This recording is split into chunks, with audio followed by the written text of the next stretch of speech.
Just very quickly, I'm just going to introduce our speaker. So Nassim Nowrouzi is a visiting lecturer here at Concordia University. She's trained in the philosophy of education, and her research focuses on the ethics of resistance in today's colonial context. Her work has been published in the Philosophy of Education Society Yearbook, the Oxford Encyclopedia in Research and Education, and Nassim is the section editor for Decolonial Studies in the Springer Encyclopedia of Educational Philosophy and Theory. She is also chair of the Decolonial Studies SIG and the 2020 committee chair on the status of women in the philosophy of education society.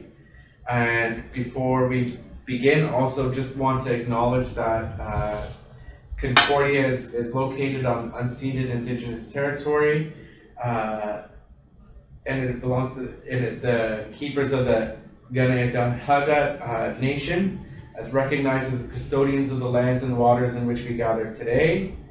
And Montreal, or known in Indigenous languages, the Dojage is known as the gathering place of several Indigenous nations and communities who gather here on the intersections of the lands and waters, and that also acknowledge that our active solidarity with what's taking place in the Middle East, whether it be Iran or Palestine, is located in struggles here against colonialism and ongoing colonialism here in the Canadian context. So I'll leave it to Nassim, who will speak, and then we'll just open it up for discussions. So thanks. Thank you. Hi everybody, welcome. Thank you for being here. I want to first thank Academics for Palestine for supporting and sponsoring this event.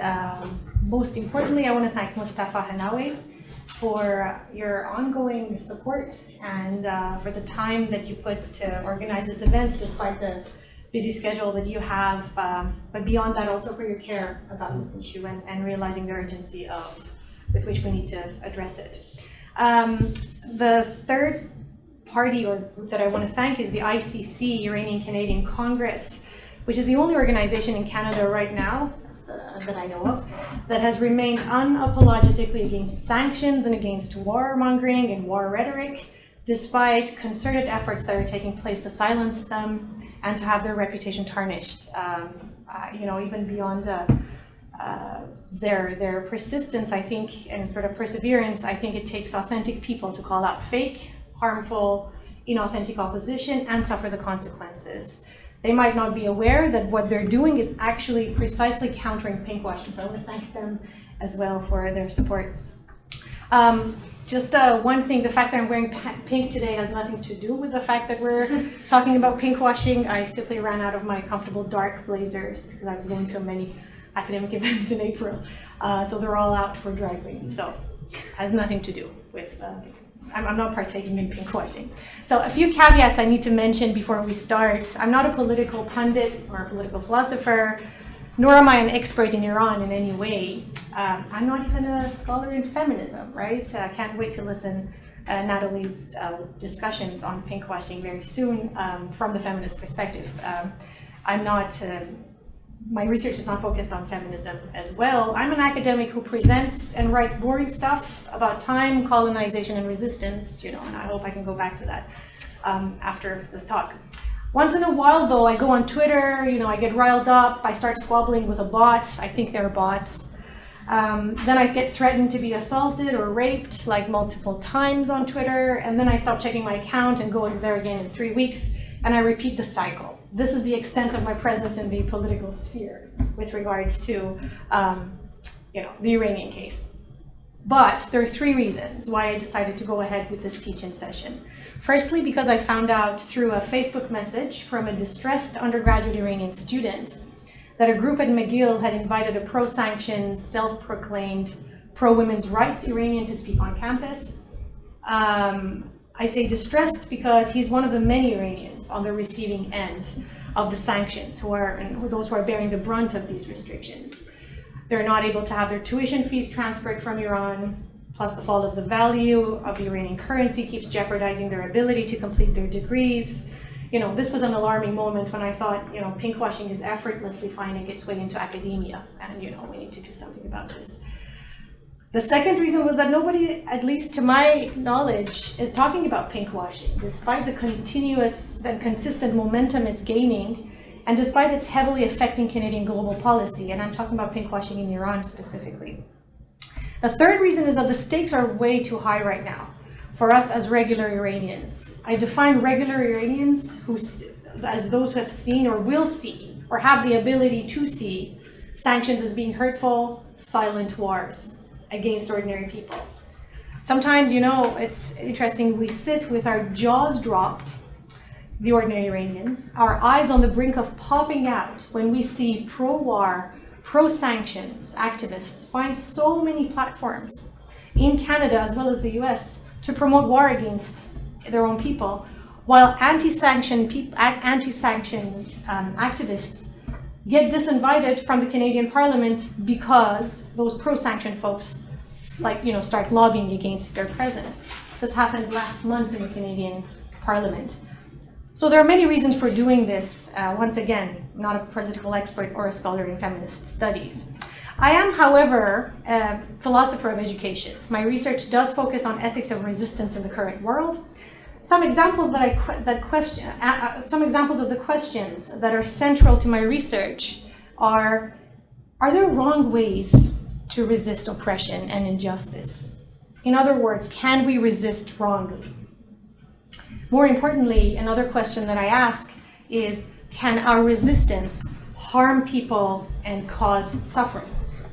Now, in the Canadian context, or in the North American context, resistance sounds usually positive. So it takes us aback when we say, what? Are there wrong ways of resisting? So we're not talking about, when I ask these questions about are we resisting wrong, we're not talking about wrong ways. Can you put the PowerPoint there? We're not talking about not resisting, good, yeah. We're not talking about not resisting, but we're talking about resisting wrong. Again, this is a very important sentence that I want to focus on.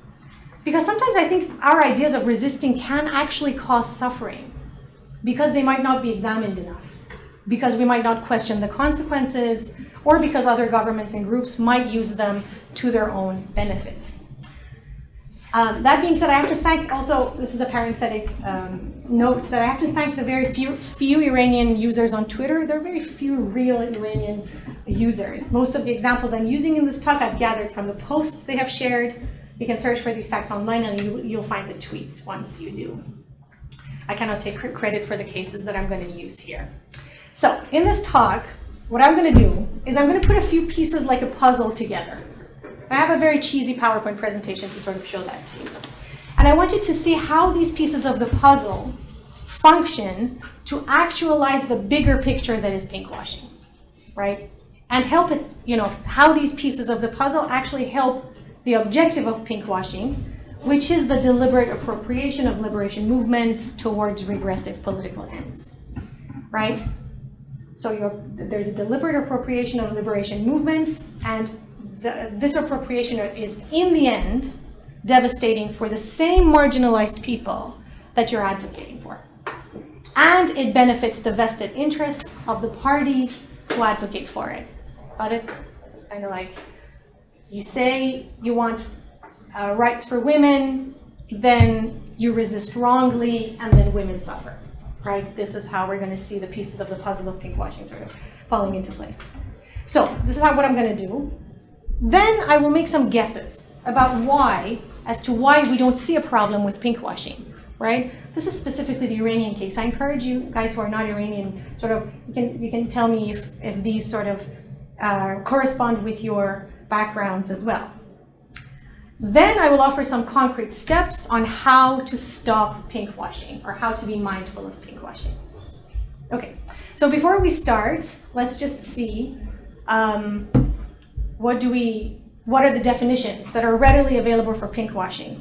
I will recount them almost verbatim, From the few resources that are out there, there's a piece called by Mo Catrin, and yes, good old Wikipedia. I don't know if it's old, but it's good, despite all the objections to it. Okay, so pinkwashing can refer to the exploitation of some sort to promote. I'm having a hard time finding. Sorry. Okay, there we go. The most obvious starting point for pinkwashing is obviously from the pink pins, that we tend to buy proudly from specific companies that are selling them in order to support breast cancer research. You've seen them, right? The pink pins.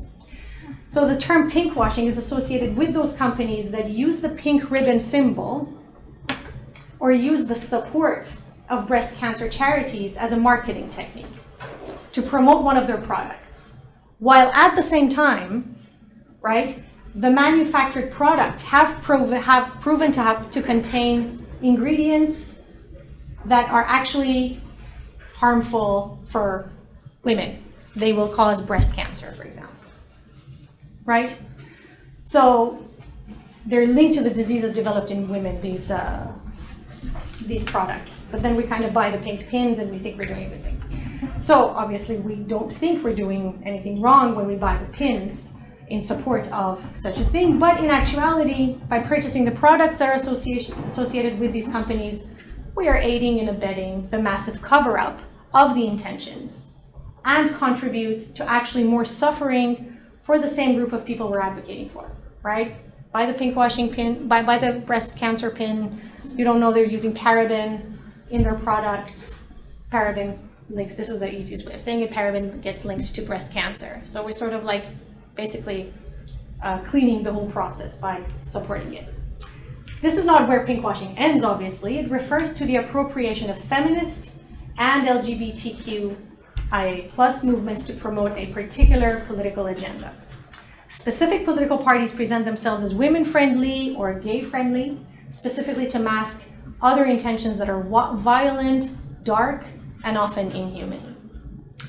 Anybody recalls in 2012, I think it was, Jason Kenney was Canada's then Prime Minister of Citizenship and Immigration, and he's the current Premier of Alberta right now. He just got elected.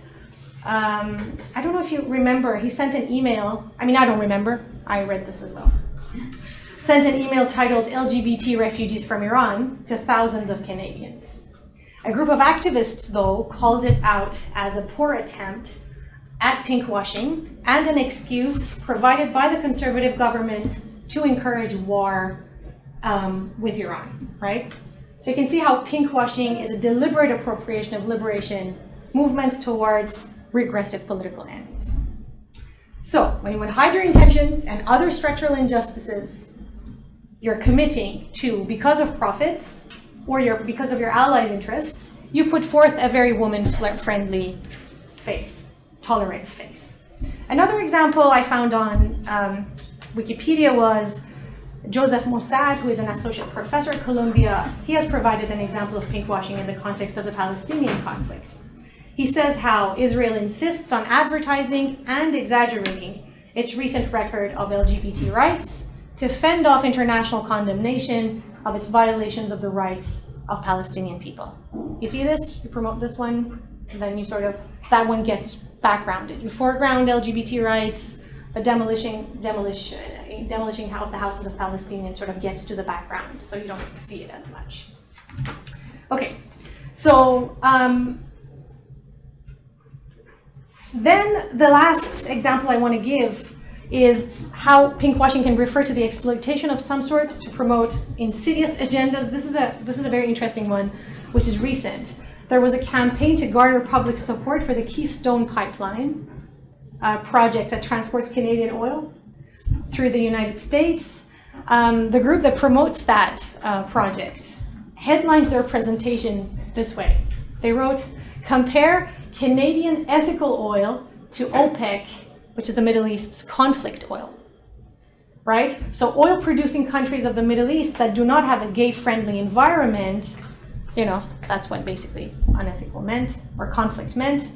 So they were trying to promote an environmentally destructive project under the queer-friendly mask of Canada's record on LGBT rights. So what I love about pinkwashing attempts, I don't like pinkwashing, what I love about it is that in the global context and in the Canadian one, they're usually carried out by conservative groups who have historically been and still are not a very woman-friendly party or LGBTQ-friendly party. Their supports of abortion bans and their presidents that brag about grabbing women's private parts are testaments to that. But they sort of are the ones who keep talking about women's rights. This paradox itself should be alarming for us, and it isn't. And I will discuss why isn't it alarming for us. That's the part that I want to focus on. Why this paradox doesn't ring any sort of alarming bells. So the key in figuring out pinkwashing is that it's a cover-up, and we sort of hope that through learning more about what pinkwashing is, we can sort of be helped to precisely that. We have a very special guest, which I love, and he's sort of giving his opinions right now for us about pinkwashing. So to find out how the Western world, especially Canada, operates such mechanisms, and how, more importantly, our unintentional support of them, or our lack of awareness about pinkwashing, can actually help with promoting agendas of suffering and hinder meaningful change on the ground. Actually hindering change is the least it can do. It can incite genocides and mass casualties through wars and sanctions. So pinkwashing is a serious, serious problem. So before we start about the puzzle I told you, I want to give a bit of a background about one key person in this puzzle. Her name is Masih Ali-Nejad. I've put her name up there. Once again, a self-proclaimed feminist and a self-proclaimed voice of resistance for women. She does have a following in Iran. She initially became famous because she promoted a civil disobedience campaign called White Wednesdays, a day on which women would wear white in opposition to imposed headscarf. She's been given a powerful, powerful platform in American media and in American politics, visits with Pompeo, speeches at the Canadian Parliament, etc. She also regularly appears and speaks in Iranian opposition events. For example, she spoke at the UN Watch NGO and has been presented as the voice of the voiceless. UN Watch NGO is an organization which has been called by another organization, the Agence France Presse, as a lobby group with strong ties to Israel. So you sort of see how, the platform is given. So liberal and market-friendly, what I mean by liberal here, I'm just going to sort of, simplify it and say market-friendly feminists and their venues also give coverage to Ali-Nejad. I mean, it's pretty enticing, right? To cover this act as a heroic thing. You can't go wrong with a non-violent campaign against mandatory headscarves. It's a perfect feminist sort of excuse. It sounds progressive, it sounds heroic, it sounds courageous. It doesn't sound imperialist at all, right? Well, we'll see how this is an imperial act in the end, or it became an imperial act. So what I like about Masih Ali-Nejad is that she seems to be pretty jubilant about such receptions of her work, blissfully unaware of the troubling political and market-based foundations of the institutions that give her the platforms to speak. She roams around with this unlearned jubilance about the reception of her stories of oppression imposed by the Iranian government. You see, she's very proud. This is something that I find very interesting. Now, don't forget, we're not bashing anybody here. We will still, what we're doing is trying to turn every stone we can to see what is behind this blissful unawareness, right? So we're not, we don't have time for bashing people, nor do we have the intention to. Okay, so that was the first key piece that we saw in the puzzle, right? It's not a big puzzle, so we're going to be able to finish it hopefully soon. So the first scene is at a press conference at the Canadian Parliament in the winter of 2019, right? It was a few months ago. Can you see this? Yes? I hope so. Scene 1, press conference, Canadian Parliament. In the press conference, there's a woman that followed Ali-Nejad's call for wearing white scarves on Wednesdays to protest mandatory headscarves. This woman was arrested because she removed her scarf and put it on a stick, following a few others that had protested the same way. Her name is Shaparak. I'm not going to say family name, it's a bit long. She got sentenced to jail for 2 months in Iran on the charge of disrupting public order. Eventually came to Canada and got hired as a senior fellow in an institute called Raoul Wallenberg's Institute. So we are at that press conference. I want you to imagine that we are at that press conference. Shaparak recounts what happened to her. The press conference is held by a few parliament members who are calling for imposing sanctions on Iran. Right? So Shaparak is there and a few folks are behind. They want to call for imposing sanctions on human rights grounds. The speech ends, and there comes the time for the journalists to start asking their questions.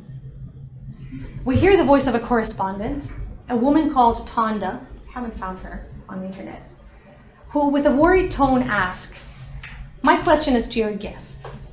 I'm just curious if you feel that if Canada were to act on this kind of thing, meaning sanctions, would there be if Canada were to act on this thing, what impact would that practically have on the people you're advocating?" It's a difficult question, and it is right on point. Shaparak steps towards the podium to answer the question. If you watch the video, there's a 3-second pause, and then there's a subtle but true discomfort that can be sensed amongst I'm calling them mini army of sanctioneers who are holding the press conference. Shaparak sighs and shrugs her shoulders as she struggles to find an answer. It's quite a very troubling and poignant moment. She says, "I guess it would put pressure on the Iranian government," so she's answering the question, to have simply justice in our courtrooms and release the activists and lawyers. They are not criminals.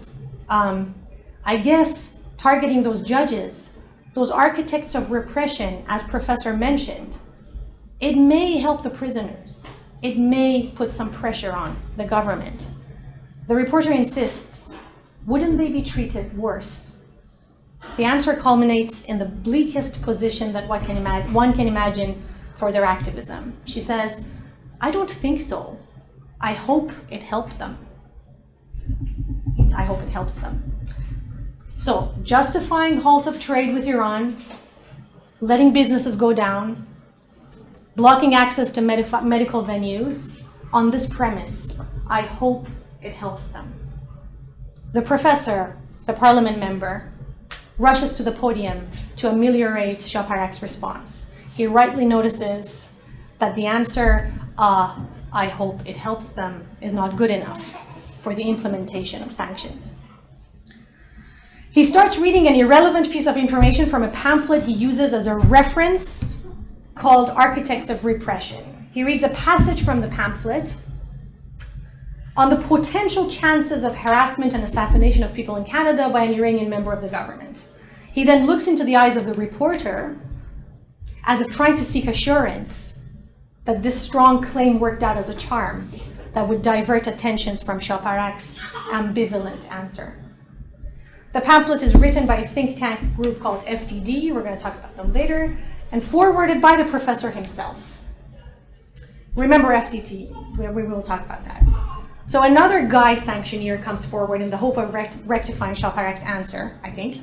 Mr. Levitt starts mentioning how the Magnitsky Act have been imposed on 6 other countries. He says Russia, Venezuela, Saudi Arabia, oops, not Saudi Arabia, as someone corrects him. He smiles and realizes that he has to take Saudi Arabia off the list. This seems to not be an error, but perhaps a Freudian slip. He knew Saudi Arabia should have been on the list, a country which is the hub of women's oppression, a country that has allegedly ordered killing a reporter on foreign soil recently with a bone saw, a country who has contributed to the biggest famine and starvation in the current century. It has not experienced any relationship cuts, only a few non-committal prefatory reprimands in an article from the professor we talked about earlier. Reprimands and rebukes that are immediately followed by a pledge of support for the economic visions of the Crown Prince and some vague, weird phrases. You can look it up, you'll see. So no pinkwashing there. No pinkwashing for Saudi Arabia. Abhorrent crimes, bone sawing, women not having the right to vote, nor drive until very recently. And under pretty problematic circumstances, I say, because, or the original advocates for driving are now in jail. Nothing. No sanctions. A woman being unfairly jailed for 2 months in Iran, and Iran is the recipient of the Magnitsky Act. It's a very tragic scene, this press conference. You look at Shoparak, who's standing there blissfully unaware of the consequence of her presence and the ways her pain is being co-opted this easily. You ask her about that day, I'm sure her responses, I've seen her responses on Twitter, is about how ecstatic she was, having ironed her hair, wearing her best clothes and makeup, being happy that in her mind she was the voice of the voiceless, being jubilant about how white men were listening to her and sympathizing with how courageous she was. And for a person that is blissfully unaware, the likes of Ali Nejad and Shoparak, this is the apex of activism and feminism. White, civilized people hearing you and nodding in agreement. This hitting home your point on how we are not what our government is representing. Look at us, we're different. This is the climax of activism that Shoparak is searching. But then when the civilized white man heard you and nodded in agreement, help and simply justice in our courtrooms never arrived. There came sanctions and suffering of the ordinary people and inflation and currency wars, all of which Iran is going through right now, as we speak. So another piece of the puzzle is, if you can press it, is the professor who Shoparak refers to. His name is Erwin Cudler, the founder of the Raoul Wallenberg Institute, and the one who himself wrote the foreword for a pamphlet he was referring to, in the press conference. The institute, FTD, is an institute that provides policy options. We're going to talk about the policy options later. I have some handouts, so we can take a look at them if we have time. Okay. Do a Wikipedia search on Erwin Cudler, and you'll find more about him. One of my favorite bits of info is that his wife is a legal assistant to the far-right Likud party of Netanyahu. I don't want to digress though. Okay, so if you press the next one, so we're going to talk about Erwin Cudler later. The next scene we see, it's a very similar mise-en-scène that we saw in the Canadian Parliament. I think you have to press one more. Sorry. Thank you. Yes. The similar mise-en-scène, though it's not in Canada, it's in the United States. This time it's 2002. A group of Iraqi women, followed by men, leave the White House to hold a press conference. In the press conference, the Iraqi women thank George W. Bush and the US troops for the liberation of Iraq and for giving women the dignity and freedom and liberation they deserve. They are referring to the good old secular days before Saddam. They also express agitation about the anti-war rhetoric in the United States, right? So we move from the Canadian context, we sort of go a little bit of a flashback to 2002. This is in Washington. Remember how in the second scene, which was the Canadian Conference Parliament, remember how Tonda, the female correspondent, remember her, who asked the question that the professor was very apprehensive about? There's a similar journalist here in this scene, whose name I don't know, who asks the same question from the women. She asks, what would you say about all the women who were killed by the bombardment? This is before the huge casualties began. Similar to the scene in the parliament, a guy, there's always a guy, who rushes to offer an explanation. Yeah, he says, the women who were killed were used as human shields by the regime. So here we are, 17 years later, after the plea of the Iraqi women to the white civilized man, and after the mission of the civilized white man was deemed accomplished, approximately 640,000 people killed in the name of liberation, particularly the liberation of women. People of one of the oil-richest countries on the planet. After 17 years, Iraq is still a battleground, suffering from sectarian violence and death and poverty.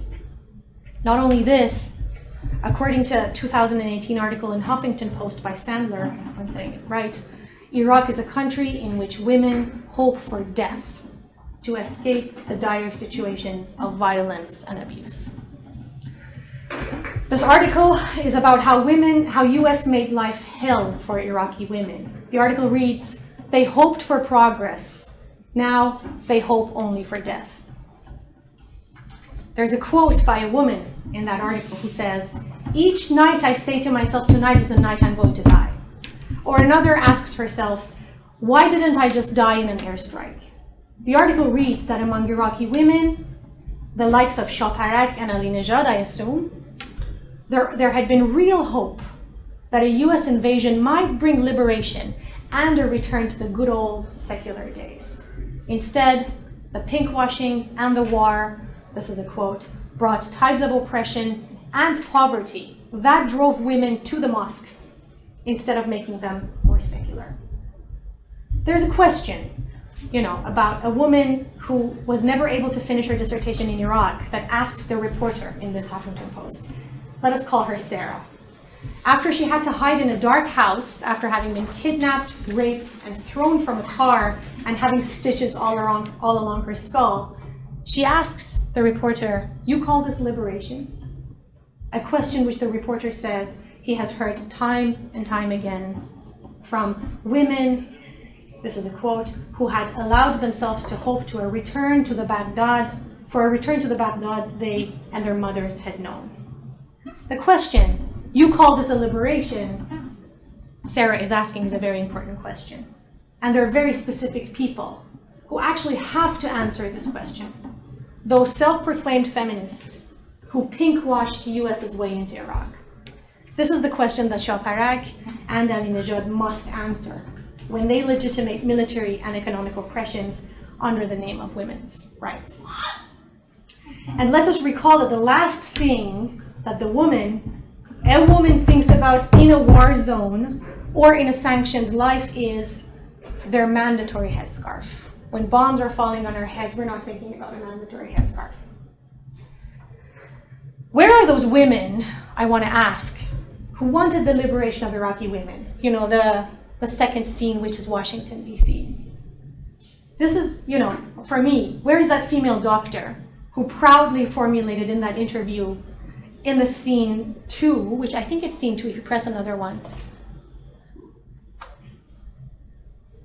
And another one. Thank you.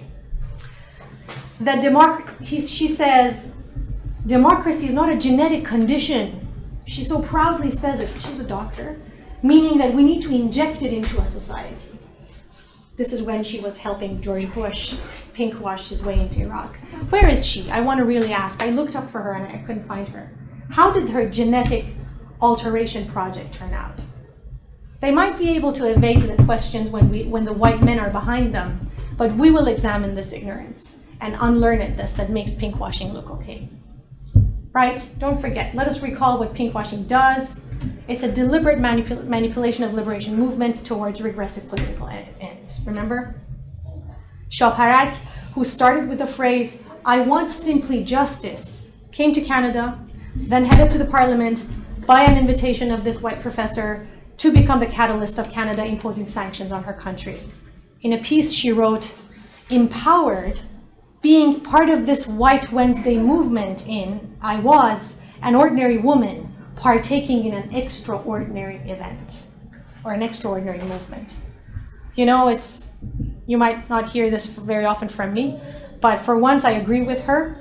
I think she and Ali Nejad are ordinary people partaking in the extraordinary project of pinkwashing, the extraordinary event of legitimizing suffering for the people you are advocating for. Right? So, my question then is, and we're going to have a little bit of I want to have your opinions about this first before I continue. Why do we fall for this in the first place? Why do we fall for pinkwashing in the first place? Especially the part where women's rights activists contribute to its making. Why do you think we do this? I understand the frustration of imposed headscarves. I'm not wearing one. I don't like it either. And I have stories to share with you that are actually much more frustrating than maybe Shaparag had mentioned, and point to more structural problems, and would make you genuinely frustrated. But none of them would make me be a pro-sanctions person or pro-war. Why would someone be okay with this, or even promote this? I really want to know if you have any opinions or have any takes on this, because I want to share my takes on this with you. But I want to say, why do you think we're okay with this? Why a woman would be okay with imposing sanctions on their countries? Don't be afraid. No answer is wrong. I have a lot of answers here that are, I'm not sure if they're right. I'm just going to share them with you. Yes? I think we should separate the case of Ahmadinejad from the case of Shaparag. Because Ahmadinejad, you know, she was a parliamentary reporter, so she has been in the circle of activists. You know, she comes from an elite circle. Yeah. She has been told over and over the consequences of what she's doing. She's aware of what she's doing. Shaparag, on the other hand, she is really an ordinary woman. So, if there was no compulsory hijab, she wouldn't be an activist. You know, she was not from a part of the student movement or the feminist movement. She was a housewife. She was, you know, literate enough to talk English in a press conference, but not literate enough to understand what she's doing, the consequences of what she's doing. That's a very good point. That she's being abused by this network of people. So you're saying that there is, for Ali Nejad, there is an awareness of what she's doing. People but she doesn't see it. Yeah. Shaparag doesn't see it. That's a very good point. I think they don't see it too. Like, I think even when you're mentioning it to Ali Nejad, she doesn't still see it. And I want to question this. Like, why don't we see it? Why don't we see it? I'm curious to see if you think or know. I've been thinking a lot about this. Like, why don't we see this? Why don't we see a problem? I was one myself, maybe at some point then. Probably because we can see it in others, but we don't see it in ourselves. Yeah, we can see it in projection, right? Yeah. Okay. That's often the case. You might see other people doing things wrong and saying the wrong thing, or not being aware of it. But my agenda is 100%. You don't reflect enough on your agenda. Any other ideas? I want to sort of break this. Yes, go ahead.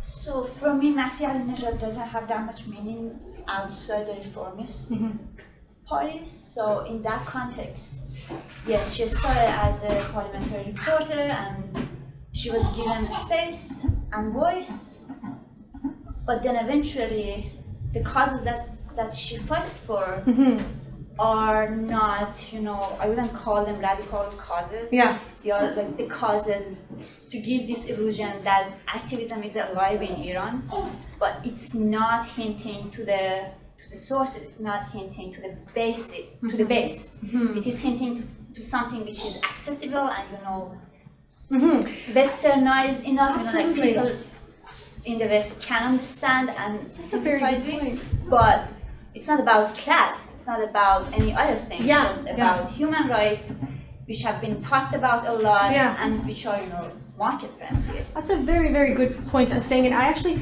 wanted to include this, but it was getting long, so I took it off. I see this definitely. It plays very well into the Western eyes because, you know, I talk about this in my classes. Some of my students are here, so they've heard this. But I talk about ocular centrism in the West, where this sort of this primacy of vision, when you see something that it exists, when it's very visible in front of your eyes, right?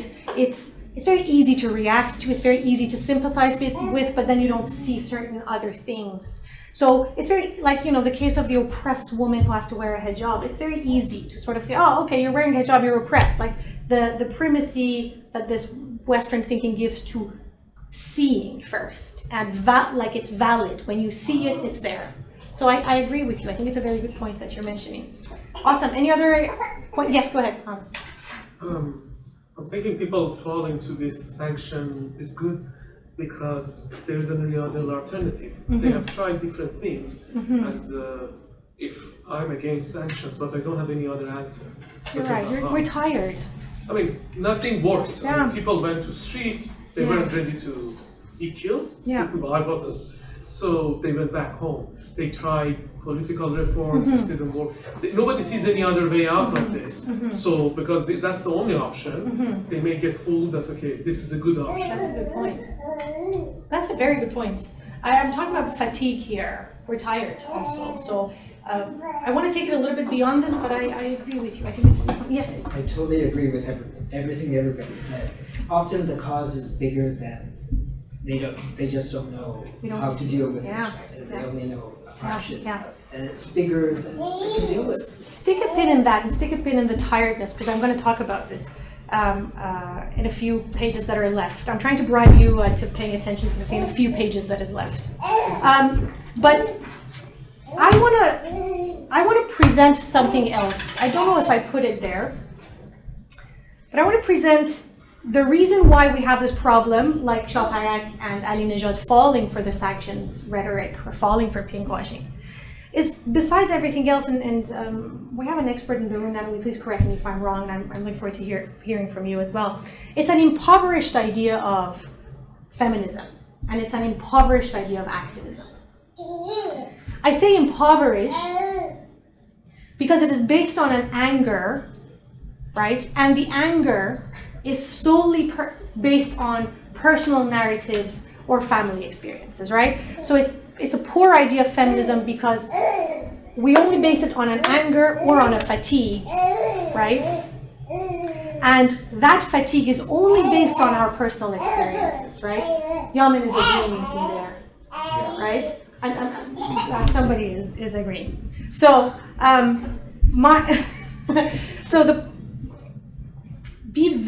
I want to be very careful, and I want to caution you.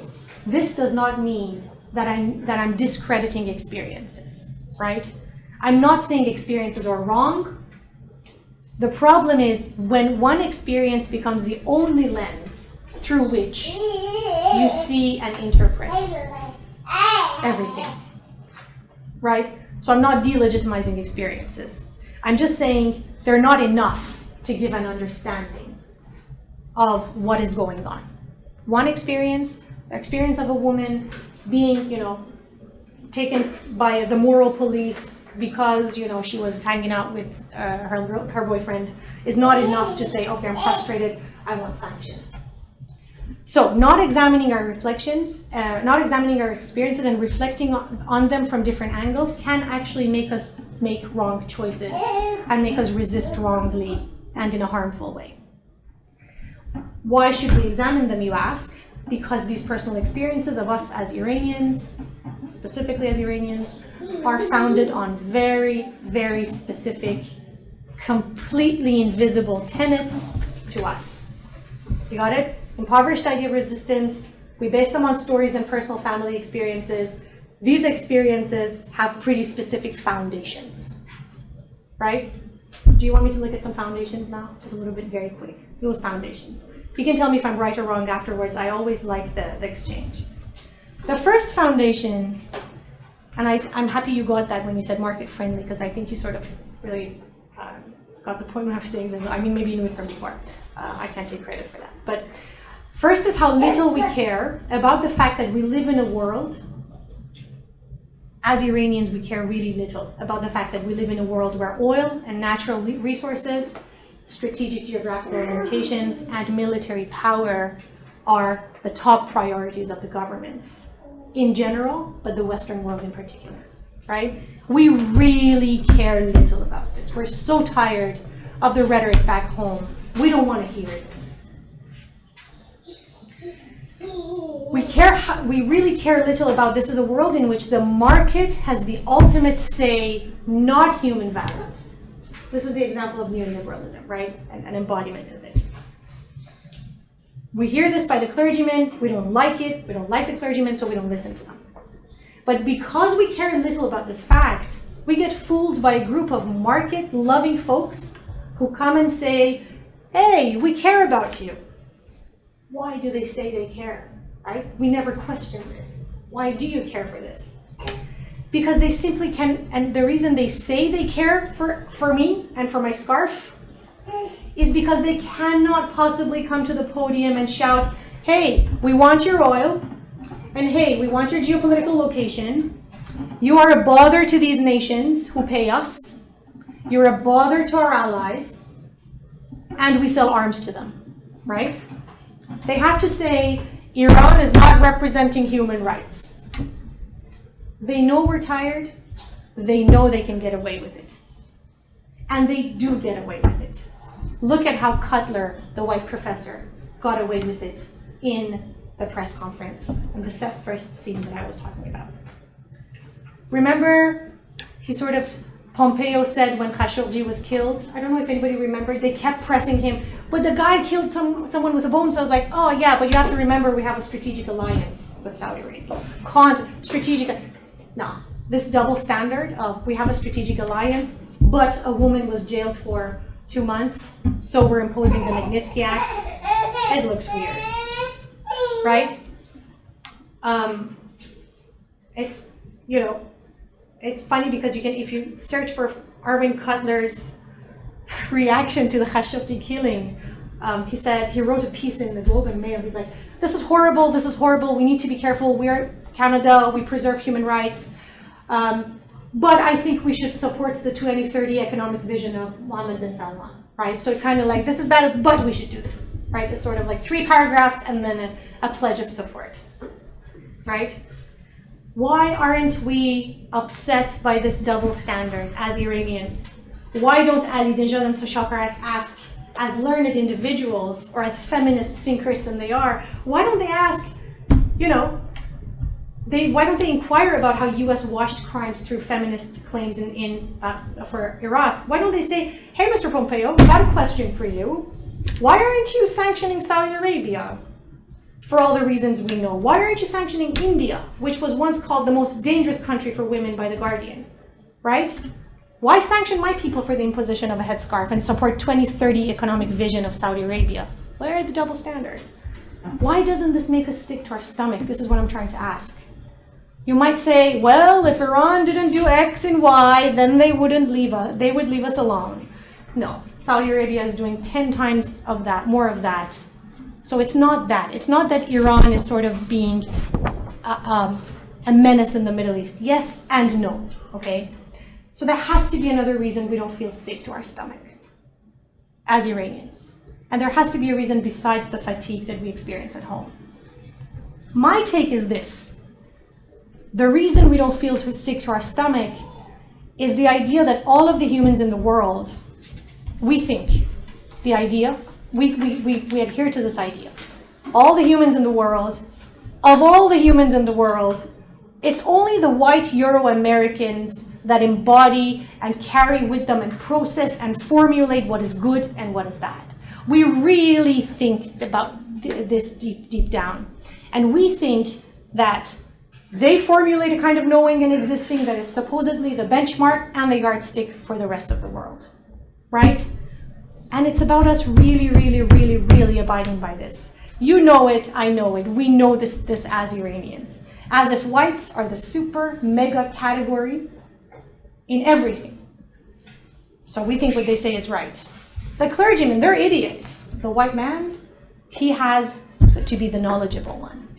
He has to. We listen with an unparalleled level of trust and zero suspicion, zero, right? I'm going to talk about this. They have to be right. It just makes sense. I'll be done soon. Even if we're talking about Pompeo, I mean, I hate this guy. I mean, you look at him and you can see he has been recorded saying, we are trained to lie, to steal, to cheat, right? But if you say this to an Iranian, right? Who is, and Pompeo is the one who's crushing our country. We always find an excuse for them. Try it, like you'll see. Check it out yourself. Go to Iranian parties. See how we defend Europeans and American politicians without knowing an ounce of their history and the systemic destructions they have put through. Try, if you're non-Iranian, try it with your Iranian friends. It's like, it always works. Check it out in parties, on opposition channels, or in the tweets of the correspondents of, like, let's say BBC Farsi, Iran International. They're like, you say, well, Pompeo is doing this. They say, yes, but, and then they continue, like, defending, I'm going to call the white man. So the fact that we have zero doubt about the potential negative aspirations of Euro-American governments, and we don't even care about the major forces of colonization, world wars, expansionisms, and Holocaust, and that we still don't even doubt that they might be following the same expansionist agenda. This zero doubt for me is always jaw-dropping. I had it myself too, right? I'm really wanting you to try this as an experiment, and then let me know. Express doubts in a party about the sincerity of the claims that, let's say, Pompeo makes. We want to help the Iranian people by imposing sanctions. You will see the number of attacks you will receive from Iranians, right? In a party. They all say, yes, but Iran is doing much worse. Yes, but we're having this problem ourselves. What is the name of this yes, but logic? Where does this come from? Yes, but we are worse. I call this cognitive imperialism. Mary Batiste calls it, not me. Again, some of you know this, you were in my classes. Cognitive imperialism is the idea that there's the assumption that the world is divided into two halves, right? Good thinking, good culture, good music, good art, real artists, technology are to be found in one half of the world, one of the hemispheres, and the rest is chaos, backwardness, ignorance, deadened destinies, etc. Cognitive imperialism is one of the reasons why pink washing becomes acceptable and it gets operated very smoothly and without an obstacle. The white man is saying it, right? From the better half of the civilization, he must be right. It's better than my half, right? It's not like it's our fault. Again, we're tired of chaos, we're tired of difficulties, and we see in front of our eyes, we come home from this chaos in Iran. You've all experienced it. We turn on the TV, outside there's pollution, there's like maybe moral police, and then you come and turn on the TV and watch the satellite channels, NBC, BBC Farsi. You see it's fun. You see there's stability. We see Oscars with glamorous dresses. We see Friends sitcom. How many of you have seen Friends sitcom when you were in Iran? 1, 2, 3, 4, 5, right? No, you haven't? That's awesome. That's an accomplishment, actually. We live with them. We think this is the right way to live, right? The idea of the other half. Life on the other half looks chic. It looks like it's happening and it's evolving. It's always getting better through technology, through modernization, through corrections. In other words, there's assumption that on this side of the world, it's very clean. Not as clean as, I don't mean as chaotic, as in like historically clean and civilized, right? There's this assumption that we carry ourselves in the world with. So you can see this cognitive imperialism in Chaparek's deferrals to the white professor. Go and check if you have the patience, check the video. A deferral that makes us see how she looks at him as an embodiment of the most sublime human being, without even knowing one historical wrongdoing that this other half of the world has created. Not even one. And if they hear it, you can always hear, yes, but logic. I'm in awe of this yes, but logic. I love how repetitive it is and how everywhere you can see this as an Iranian when Iranians talk. Zero pause, zero doubt. Another problem is that Iranians truly, deep down, without questioning it, self-identify as white people. We self-identify as white people. We just think it's a mistake, we're brown. It's a wrong assumption of the world that sees us as the Middle Easterns, right? We're white, right? How many times in the party you've said, you're from the Aryan race, right? We put the name Arya, which is like sort of hoping it would be close to the Germans, right? I don't know why we ask this. I don't know why we self-identify, but this identification is, of course, I know it's not true. I know it's not realistic, but that doesn't stop us from imagining it and wanting it. We don't care that it's unrealistic. We try to speak like the white man, hoping it would come true. We think if we persist, it'll become true. And you can see it, we'll marry a foreigner if need be. We speak with a foreign accent. We use slangs and ooh-la-las and oopses and wows and, phrasal verbs. We select Western names or Western-looking names for our kids. These are not minor points. This is what I'm trying to say. These are not really peripheral issues. These are central, existential attempts to become like the people we think hold the key to good thinking and ultimate humanity. You can read Fanon on this, it's not my words. So this cognitive imperialism not only makes us shape our characters in a particular way, they define what growth means for us. Remember where I'm getting from? Shaparak Shajarzadeh imposing sanctions, defending them, thinking it's good, thinking that's feminism, thinking that's activism. One of the reasons is cognitive imperialism. He or she really wants to become like the white person, right? When cognitive imperialism has woven the fabric of our existence and it's this central, no wonder we don't find pinkwashing problematic. It actually can be pretty cool. Wow, Professor Cutler is supporting our cause. We made it. We made the white man listen, right? It's like when Iran wins an Oscar. Yay, look, it's a different version of us that the world is seeing, and it's closer to the version that, is not the government version. And then we say, hey, Professor Cutler is imposing sanctions. What's the answer? Yes, but we're doing worse. The Iranian people are worse, like the government is worse. Doesn't what matter what the second half of the logic of the sentence is, it's always a familiar logic. The last tenet, I promise this is the last tenet I want to talk about, is what I call like many of the multiple tenets which our resistances are founded on. This is what I call ignorant, idealistic ideas about change. I want to give a metaphor, and I'll let you think about this a bit. Imagine you live in a house, in a big neighborhood, with your family, your father, your mother, and your sister, right? Got it? Your mother is abusive. She hits you often. You know she's had a rough time. Nonetheless, you obviously, resent her. Every time you want to do something about the situation and fix it, there is a backlash. Every time in this house that you live with your abusive mother, things get worse before they become even a bit better, right?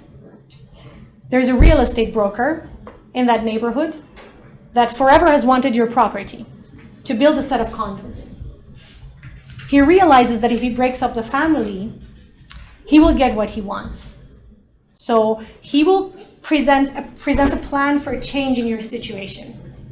This is the plan. You should get rid of your mom, get a stepmom, and then things will get fixed, right? He has done this to the other houses. He negotiates with a woman, tries to marry the man for a percentage of the ownership of the land. Got it? Yes? Problematic house, you can't get out. There's a real estate person that says, I'll fix this for you, get a stepmom. The broker has done this before to other houses in your neighborhood. Iraq, Libya, Afghanistan, Syria. I gave it too early, huh? And it hasn't gone well. You know it hasn't gone well. Your sister knows it hasn't gone well getting a stepmom, but keeps insisting that this is the only way to go. She makes fun of you, your sister makes fun of you for trying to fix something that is unfixable. Yes. She considers you as a simplistic person or an accomplice. She insists that with a transition to a stepmom, there will be a better future waiting for you. Even though in all the neighborhood, the broker has broken up families with the same promise. Your sister doesn't want to hear this because she thinks she's had enough. Yes? That was a good... Why do you think the sister thinks this way? Why do you think the sister agrees with the plan? Tell me, why do you think the sister agrees or wants to accept the real estate broker's plan? Why?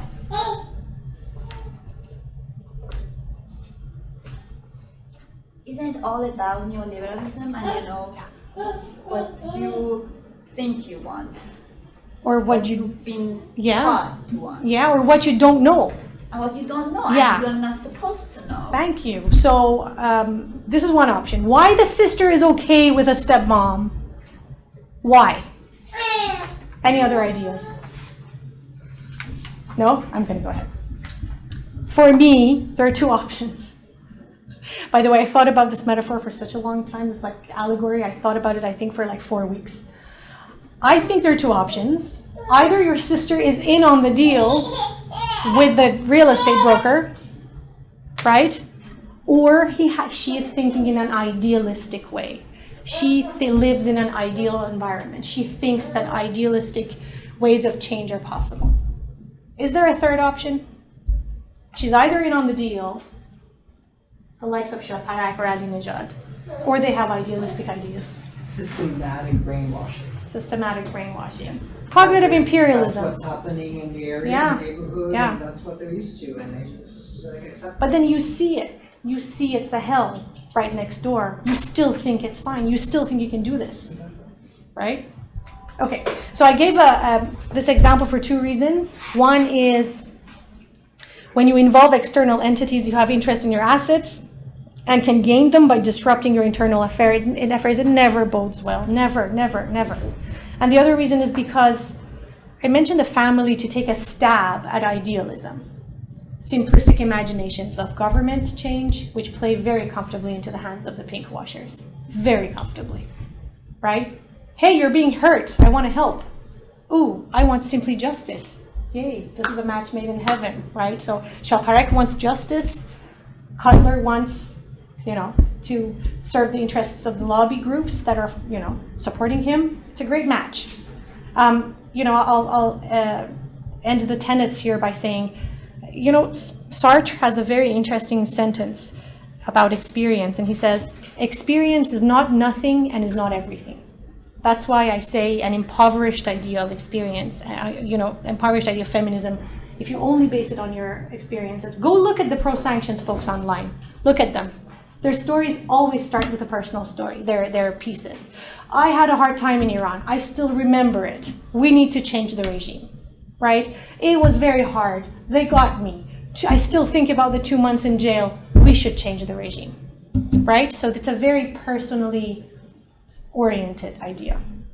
Okay, these were the reasons that Iraqi women easily confided in the civilized white man and thought he would bring their stories of torture and harassment to an end. They ended up harming the people they wanted better lives for. It wasn't feminism. It was an impoverished idea of what feminism is. A pinkwashing that ended up killing countless women. So I want to just end. I said end 10 minutes ago. You might ask me then, if not this, then what? How can we resist? Tell me another way, right? I was presenting in a panel on ethics of resistance 2-3 years ago, and I was explaining my phrase, and my colleague and friend Mike Gunzenhauser, who also writes on resistance, he said he actually made an acronym out of it. So I know North Americans love acronyms. I'm going to start with the acronym. The acronym that he sort of came up with for my phrase was GAZER, G-A-S-E-R. My suggestion is carry GAZER, have GAZER, then you ask him what it is. It looks like a smart word, but it's actually all the things that we're doing right now. GAZER stands for geopolitically attuned sense of epistemic responsibility. It means that, I know it's smart, it looks heavy, but really it's an easier one. You've been going through my talk, and that I think covers it up. It's a summary. Is a mindfulness that we as Iranians or as resistors are not living in an abstract space in the world. The world is not an abstract space. The world is not poetical. It's not void. And that we backpack only through. We are living in a space where my favorite philosopher Dussel says, and I have quoted him numerous times, we're living in a space that is a battlefield. It is a geography to study an enemy and to destroy them. It's a territory with fixed frontiers, right? We are living in a political space, which includes all real spaces within the parameters of an economic system in tandem with a military, in which power is exercised in tandem with military control. just like Dussel. We need to take this seriously when we're living in a geopolitical space. It's not an ideal space. Remember the neighborhood? If you think we're living in an abstract space, you are thinking of a naive idea, unreal idea of space. You can keep thinking about it, it's fine, but it's not real. This is the precise reason why pinkwashing becomes successful. When you think we're living in an abstract space, change was possible here, it's going to be possible here, right? This is what I call a geopolitically attuned resistance. Does that sound better now? Geopolitically attuned resistance, yeah? We should also keep creating questions and asking them. This will help us with the epistemic responsibility, the thinking. Epistemic basically means thinking, right? Where am I in the world? Where am I in this geopolitical space? Who will benefit from this project that I am promoting? Why are they funding my project? Why are they supporting it? Eventually, whose interests are being served? What is their agenda? Whose interests are being advanced by my activism? Can I harm my people, the very sector I'm supporting, with my idea of what is good for them? Will medicine, food, businesses of my people suffer from my advocacy for a cause? Can I find one successful example of a US or outside intervention in the countries for which they have called and promoted change? Gazer, right? Another thing is, go and look up the mission statements of the projects that are calling for democracy. Do not fall for the neutrality of terminologies they are using, nor allow yourself to be fooled by the sort of neutral professional layout of the websites that they have. Makes a project seem very like objective. There is no objectivity. Neutrality doesn't exist. There is no abstract space. It's a mistake to think it's an abstract. We live in an abstract space. Space is a battlefield. It is studied to destroy an enemy. It sucks. It's sad, but it's true. Look at the mission from these institutes you're going to look up. Like I'm going to, I'll give the missions for you here. You can take a look at them. It says, Federation of the Defense of Democracy, Foundation for the Defense of Democracies. It looks like such a good name, right? If you're a cognitive impaired, wow, I want to defend democracies. It says it conducts in-depth research, produces accurate and timely analyses, and provides policy options, all with the aim of strengthening U.S. national security and reducing or eliminating threats posed by adversaries and enemies of the United States and other free nations. Federation of Defense of Democracies basically wants to get rid of the government of Iran. Good or bad, we're not talking about that, because they're not allies. But they name it Federation of the Foundation of the Defense of Democracies. Another mission, I'm gonna have them, you can take a look at them, you'll see how it is. Geopolitically attuned sense of epistemic responsibility. I think if we want to end the teaching on this note is this: adopt this. Know that we're living in a place where vested interests are. And finally, if you want with me, adopt a very important stance or acronym. Again, we're living in the continent of acronyms. I came up with this NION, N-I-O-N, not in our names. Half of Iran population will never allow a dark episode of pinkwashing in Iran. We will not buy into this misinterpreted feminism that, as Catherine Viner says, is actually feminism as imperialism. Not in our names. Not in the name of half of a population who, regardless of wanting to wear a scarf or having to wear one, are people and humans that pursue what they want to do, what they want. They're writers, actresses, poets, doctors, surgeons, specialists, engineers, housewives, directors, professors, and most importantly, complex thinkers who will call out pinkwashing as what it is. Not in our names can you pinkwash war, invasion, and suffering. I encourage, Ahmadinejad and Shaparag and the rest of the pinkwashing team to adopt this stance, to adopt NION. Because if not, their fate is very similar to the women who advocated for the American invasion of Iraq, as sneaking into darkness and having no option but to do everything possible to be forgotten. Because in the name of liberation of women, they aided and abetted the killing of them. I always tell this to Iranian people who say, why are you against Ahmadinejad? I say, we're smarter than this. We're more complex than this as half of Iran's population. But most importantly, we are more caring than this. We care beyond our obligation to wear a scarf. We're mindful of bloodshed, mindful of war, and all the subtle tactics of achieving it. We're more intelligent than what you think. That's it. Thank you.